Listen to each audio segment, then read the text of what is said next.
On a cold Thursday morning in May of 1992, a Wisconsin Fisheries truck left Ruth Calder's farm with a wet sampling net in the back and a conclusion already typed in the technician's head.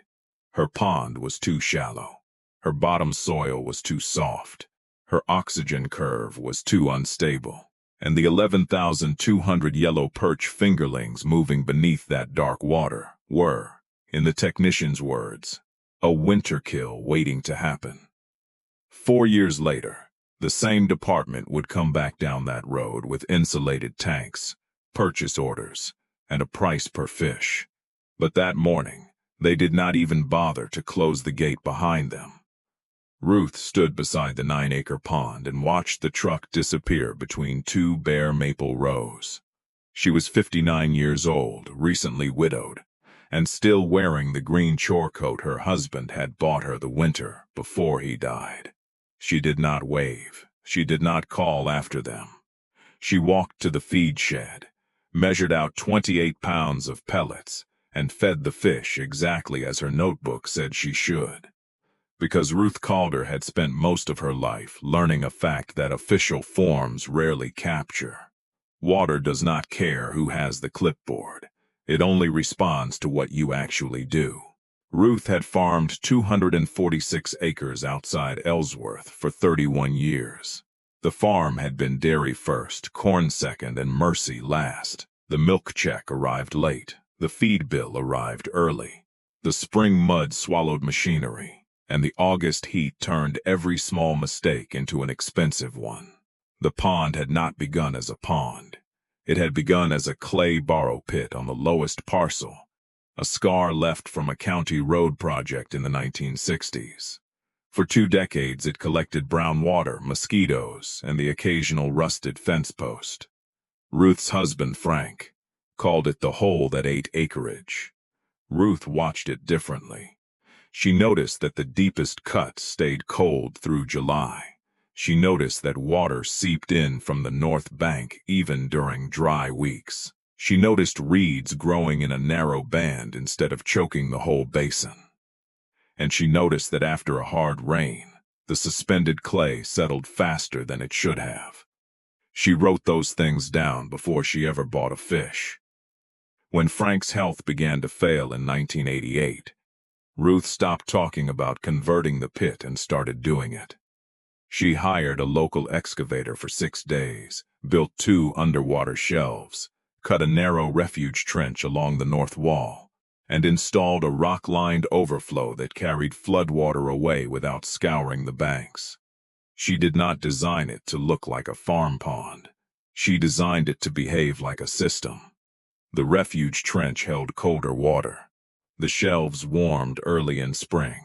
The reed margin filtered runoff, and the overflow kept one hard storm from rearranging everything she had built. By 1990, Ruth had read every extension bulletin she could find on pond aquaculture. Most of them warned against yellow perch. They grew unevenly. They crowded. They were sensitive to low oxygen. They performed well in one pond and failed in the next.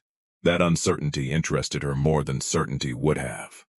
She began writing letters. One went to a retired limnologist in Duluth named Dr. Warren Pell, who had spent 25 years studying dissolved oxygen patterns in northern ponds. Another went to a small private hatchery near Escanaba, Michigan, run by a breeder named Malcolm Sayer. Malcolm had been selecting yellow perch for uniform growth and feed response since the late 1970s, mostly for private lake associations that wanted fish larger than the state hatcheries were producing. Ruth asked both men the same question. What are people measuring too late? Dr. Pell answered first. He wrote back that most pond owners measured oxygen in the afternoon, when algae had spent all day producing it. The dangerous reading was not 3 o'clock. It was 40 minutes before sunrise. That was the number that told the truth. Malcolm Sayer's answer was different. He said most people fed yellow perch as if they were bluegill. Too much feed at once, too much surface commotion, too much waste settling where the fish slept. His best fish grew on small, timed feed pulses, close to the same minutes each day, with the ration adjusted by temperature and feeding response. Ruth copied both letters into a black ledger. Then she spent a year testing the pond with no fish in it. She measured temperature at 1 foot, 4 feet, and the bottom of the refuge trench. She tested oxygen before dawn, after sunrise, and at late afternoon. She tracked how long the water stayed cloudy after rain. She marked the weeks when the reeds pulled the most visible algae out of the shallows. By the spring of 1992, she had 38 pages of data on an empty pond. That was when she ordered 11,200 perch fingerlings from Malcolm Sayer. The state technician arrived 6 weeks later. His name was Nathan Bell. He was 31 years old, polite in the practiced way of someone who expects the conversation to end with his conclusion. He walked the bank with a clipboard, took 2 samples, and lowered an oxygen meter in the water just after 10 in the morning. The reading was acceptable. The bottom reading was lower. The turbidity was higher than his preferred range. The fingerlings in his sane sample varied by almost half an inch. Nathan checked 3 boxes: marginal site, unverified stock, commercial production not recommended. Then he explained the pond back to Ruth. He told her the clay bottom would trap organic matter. He told her the refuge trench would become an oxygen sink. He told her the perch line was inconsistent. He told her the fish might look healthy in May and still vanish under the ice by February. Ruth listened. Then she asked him what the oxygen had been before sunrise. Nathan looked at his form. There was no line for that. He said the department used standardized sampling times. Ruth asked whether he wanted to see her dawn readings from the previous 12 months. He said they would not change the site classification. That was the moment she understood what kind of visit this had been. Nathan had not come to learn whether the pond worked. He had come to decide which category it belonged in. He left 40 minutes later. Ruth fed the fish. For the first summer, she ran the pond like a dairy barn. Same times, same records, no guessing. At 4:30 every morning, she walked to the north bank with a flashlight, an oxygen meter, and the black ledger tucked inside a plastic grocery bag. She took readings before the sky changed color. At 6, she fed the first pulse. At 11, the second. At 4 in the afternoon, the third. If the perch took the feed in less than 90 seconds, she marked it with a plus sign. If they slowed, she reduced the next ration. If the water temperature crossed 76 degrees, she cut the afternoon pulse first. By July, she had installed 2 wind-driven diaphragm aerators. They did not churn the whole pond. They lifted water slowly from the refuge trench, just enough to prevent the lower layer from collapsing, without destroying the temperature difference Ruth wanted to preserve. That distinction mattered. The state manual treated stratification as a problem to eliminate. Ruth treated it as something to control. Then August arrived. For 9 days, the temperature stayed above 90 degrees. The wind died. The pond surface turned flat and metallic. At dawn on the 10th day, Ruth's oxygen reading in the shallow South Cove dropped to 2.9 milligrams per liter. The perch were not floating. They were worse than floating. They were holding just under the surface, mouths opening and closing, too weak to break the water. That was the first morning Ruth thought Nathan Bell might be right. She had built the pond around careful control. Now the weather had moved beyond what her control could cover. She called Malcolm Sayer before sunrise. He told her not to aerate the entire pond at once. If she mixed the oxygen-poor bottom water through the whole basin, she could kill every fish she was trying to save. So Ruth isolated the cove with a temporary sane barrier, pulled 2 old milk transfer pumps from the dairy barn, and ran surface water through perforated pipe above the cove until it fell back in like hard rain. For 11 hours, she kept the pumps running. She moved the pipe twice. She burned through a drive belt.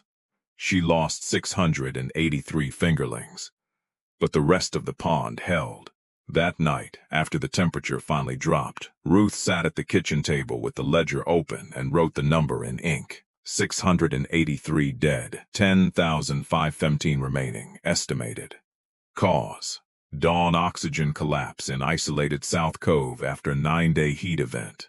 Action: Cove barrier, surface spray, no full basin mixing. Result: feeding response returned in North Basin at 5:40 p.m. She stared at the page for a long time. Then she drew a line under the final sentence. Not because the loss was small, because the response had worked. By October, the surviving perch averaged 4.4 inches. Malcolm's table had predicted 4.1. Ruth circled the number. She did not send it to the extension office. The following winter, she checked oxygen through the ice every third morning. She ran the aerators in short cycles instead of continuously, keeping 2 open water windows without supercooling the pond. Nathan Bell's report sat in a manila envelope in the bottom drawer of her desk.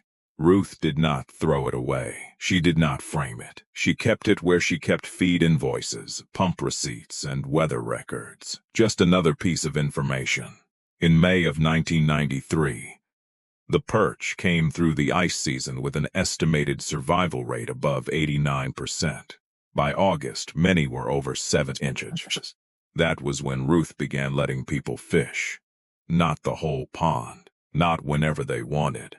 2 evenings a week, 6 anglers maximum barbless hooks, and a strict harvest limit. She charged $10.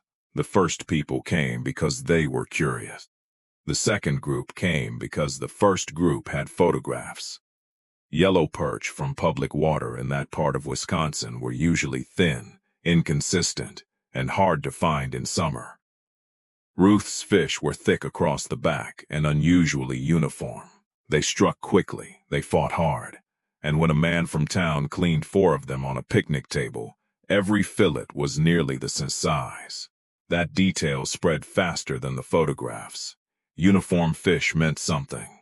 It meant the pond was not merely surviving, it was producing. By the end of the summer, Ruth had booked 137 fishing visits and earned $1,370. More important, she had a waiting list for September. Nathan Bell heard about the pond through a bait shop.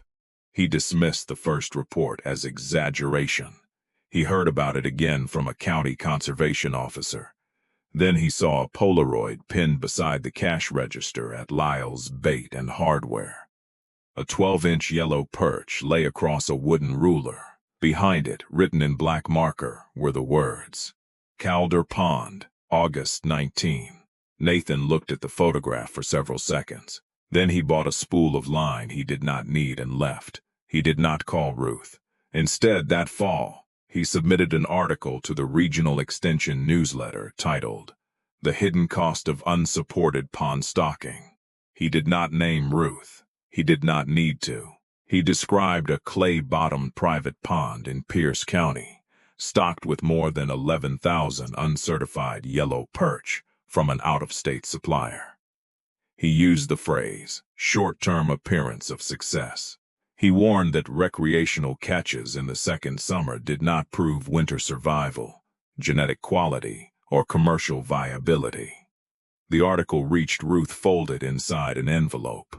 There was no note. The return address belonged to a restaurant buyer in Eau Claire named June Moravec. June had eaten perch caught from Ruth's pond at a church fish supper. She wanted to know whether Ruth could supply dressed fish in a consistent size range for 2 supper clubs. Ruth read Nathan's article at the kitchen table. Then she read June's letter. The article said her success was temporary. The buyer asked how many pounds she could deliver in October. Ruth turned both papers over and started calculating on the backs. That winter nearly ended the entire operation. In January of 1994, freezing rain sealed the pond under thick, cloudy ice. Snow followed. Sunlight could not reach the algae. Oxygen production dropped. Then one of the wind aerators lost a gearbox. The replacement part was 3 days away. On the second night, Ruth's dawn reading in the refuge trench fell below 3.5. She had one working aerator, one tractor-mounted pump, and more than 9,000 market-sized perch under the ice. She started the tractor at 9:30 that night. She ran a suction line through a hole near the center of the pond and sprayed water across the open aeration window. Ice formed on her coat. The hose stiffened. Diesel smoke sat low over the snow. At 2 in the morning, the tractor coughed and stopped. The fuel line had gelled. Ruth stood in the dark with the pump silent. For the first time since Nathan's truck had left her gate, there was no next step written in the ledger. She could not call Frank. She could not call a department that had already decided the pond was a warning. She could only keep the water moving. Ruth carried 2 kerosene lanterns from the barn, warmed the fuel line with rags and careful heat, bled the line, and restarted the tractor at 3:17. She ran it until sunrise. The next morning, she found 146 dead perch near the south edge. Not 6,000, not 9,000, 146. The replacement gearbox arrived the following afternoon. Ruth installed it with help from a neighbor, slept 4 hours, and went back to the pond before dawn. The fish survived the winter, but the loss changed her. Before that storm, Ruth had been proving the system to herself. After it, she began building proof that other people could not ignore. She bought a hanging scale accurate to 1 ounce. She sampled 60 fish every month. She recorded length, weight, body condition, feed consumed, oxygen, temperature, and harvest. She created batch numbers. She tracked which parts of the pond produced the fastest growing fish. She did not call it research. She called it keeping the farm honest. In October of 1994, Ruth delivered her first commercial order to June Moravec.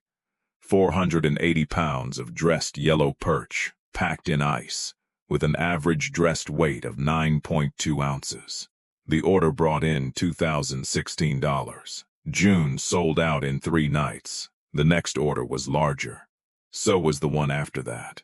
By the spring of 1995, Ruth had 3 restaurant accounts, a fishing schedule booked 6 weeks ahead, and detailed records showing that the pond had survived 2 winters, a heat crisis, and an equipment failure, while producing fish in a narrow, predictable size range. Nathan Bell still had not returned. Then the county board scheduled a public meeting on alternative farm income. Nathan was invited to speak. Ruth was not. He stood in the courthouse meeting room under fluorescent lights and explained why private aquaculture projects often failed. He used slides showing oxygen curves, feed waste, disease risk, and uneven stock. One slide showed a map of Pierce County with a red circle around Ruth's area. He called the pond an example of risk hidden by anecdotal success. June Moravec was sitting in the second row. She let him finish. Then she stood, walked to the front table, and placed a stainless steel hotel pan on it. Inside the pan, on crushed ice, lay 6 cleaned yellow perch.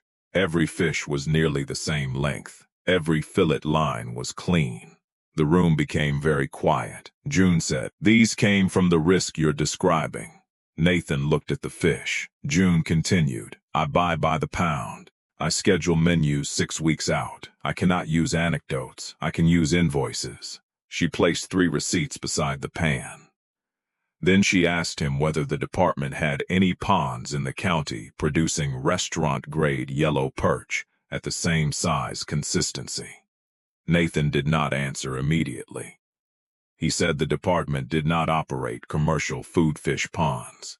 June said, "Then perhaps you should stop calling the only one that does a failure." That was the first time Nathan Bell understood that the problem was no longer Ruth's pond. The problem was his assessment. He drove to Ruth's farm the next Tuesday. This time, he closed the gate behind him. Ruth was on the north bank checking the aerator line. Nathan walked down alone. No clipboard. No state truck seal visible from where she stood. He said, "I need to see your records." Ruth looked at him. "Need?" Nathan corrected himself.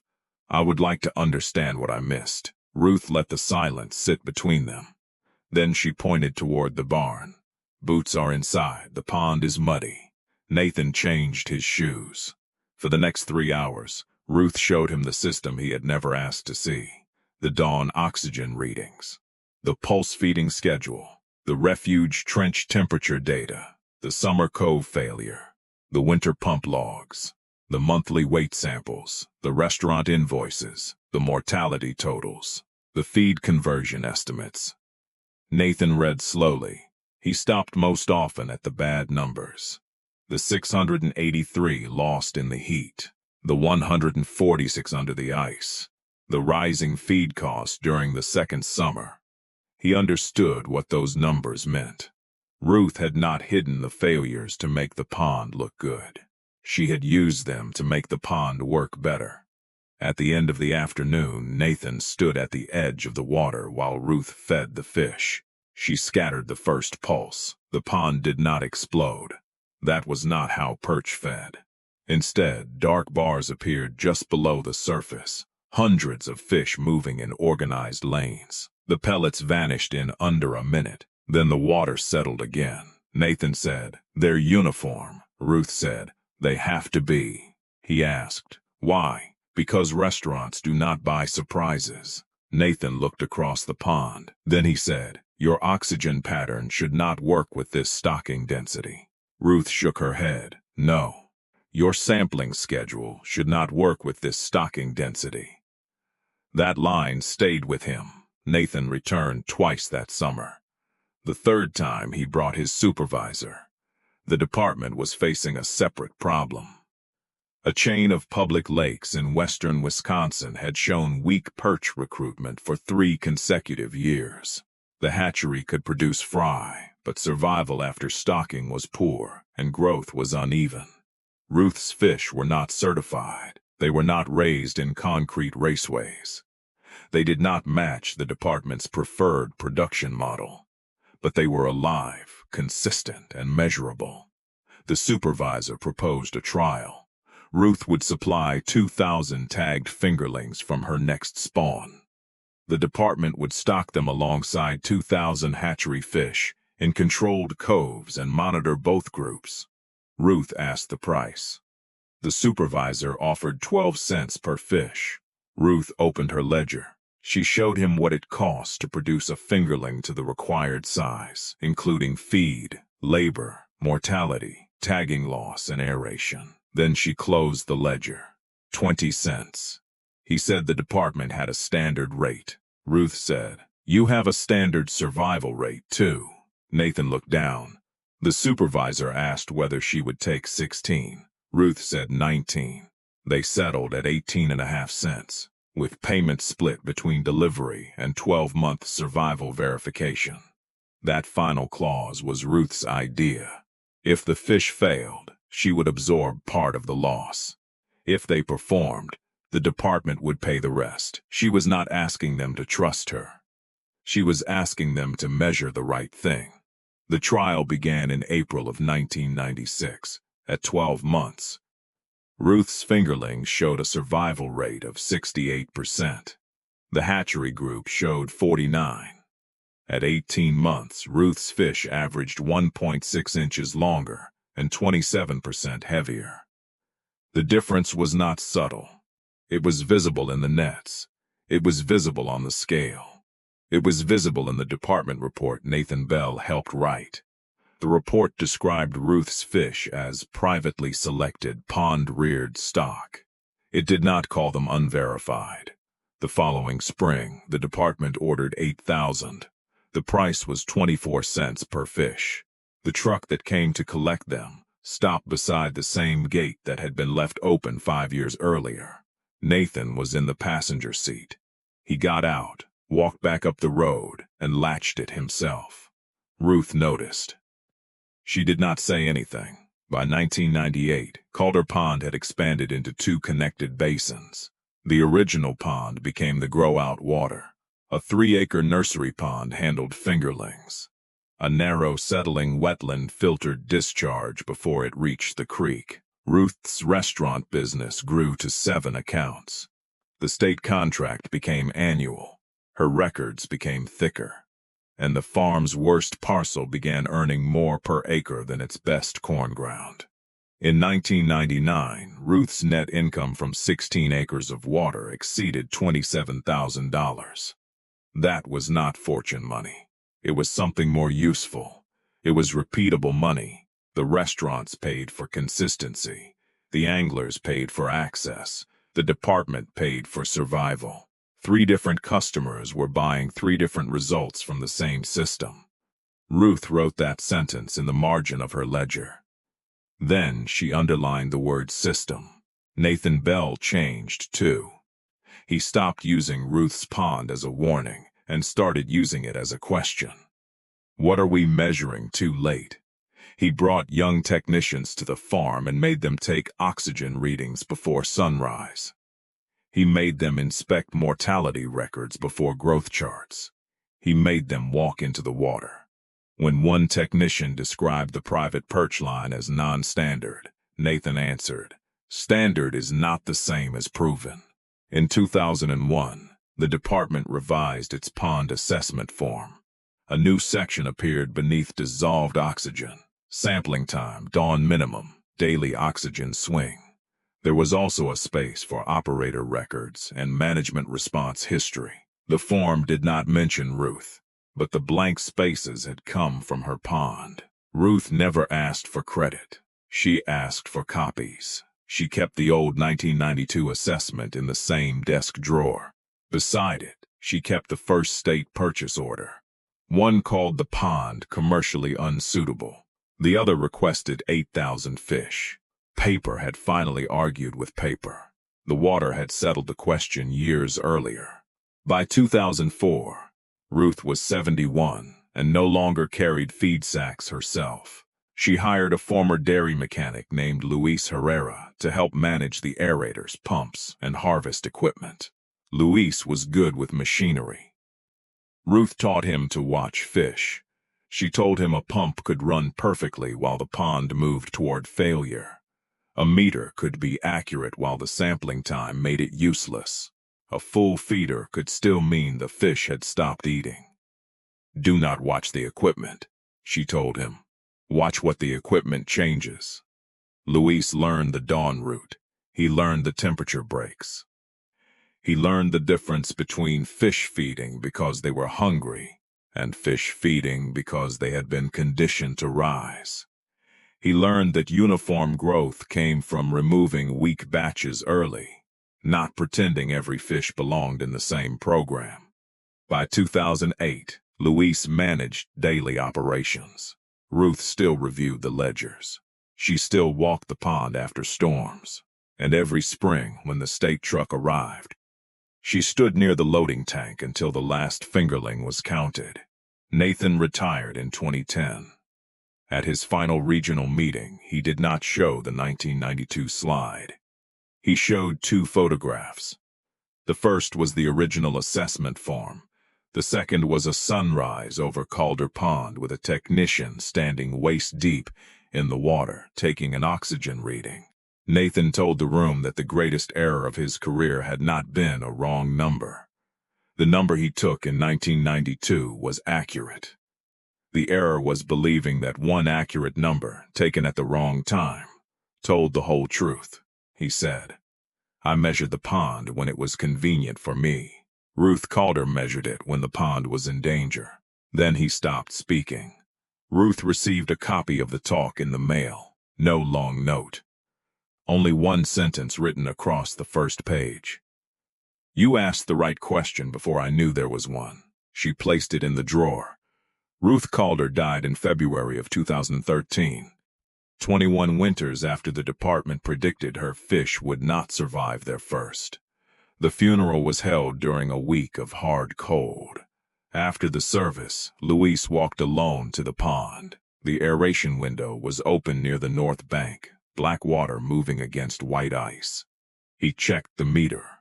4.7 milligrams per liter at dawn. Safe. He wrote the number in the ledger. Then he added a line beneath it. Ruth's pond held through the night. The operation continued. Luis bought the farm from Ruth's estate over 12 years. His daughter Elena studied aquatic ecology, came home, and built a small hatch house beside the nursery pond. She added digital sensors but kept the handwritten ledger. Not because the sensors were less accurate, because numbers recorded by hand forced the person writing them to stop and look at the water. By 2024, the original 9-acre pond had been managed continuously for 32 years. The department still purchased fingerlings. The Perch line was now 6 generations removed from Malcolm Sayer's original stock. Restaurant accounts had changed, prices had changed, aerators had changed. But the operating question had not. What are we measuring too late? In the farmhouse desk, the 1992 assessment still sits beside the first state purchase order. Marginal site, unverified stock. Commercial production not recommended. 3 official conclusions written before a single winter had passed. Outside that window, the descendants of those unverified fish move through the refuge trench Ruth, carved into clay with a borrowed excavator. They have survived heat waves, ice storms, equipment failures, market changes, and the judgment of people who never measured the pond before sunrise. The form called the water unfit. The water never read the form.